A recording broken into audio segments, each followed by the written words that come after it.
কি ব্যাপার, ফ্রিজের কাজ কি হলো?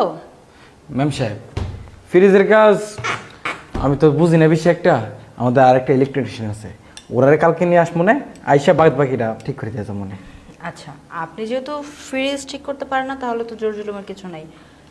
কারেন্টের বোর্ডগুলো কি সব কিছু ঠিক করছিলেন? জি, ওইগুলো সব ঠিক। আর ওই যে দরজার যে সিটকাইটা ভেঙে গিয়েছিল ওটা লাগিয়ে দিয়েছেন? ওইটাও ঠিক। আচ্ছা ঠিক আছে, সমস্যা নেই। তাহলে আবার কালকে কখন আসতেছেন? কালকে এটা আমি আসে বলবো না। আচ্ছা ঠিক আছে, তাহলে আজকের মতো আসি। আচ্ছা।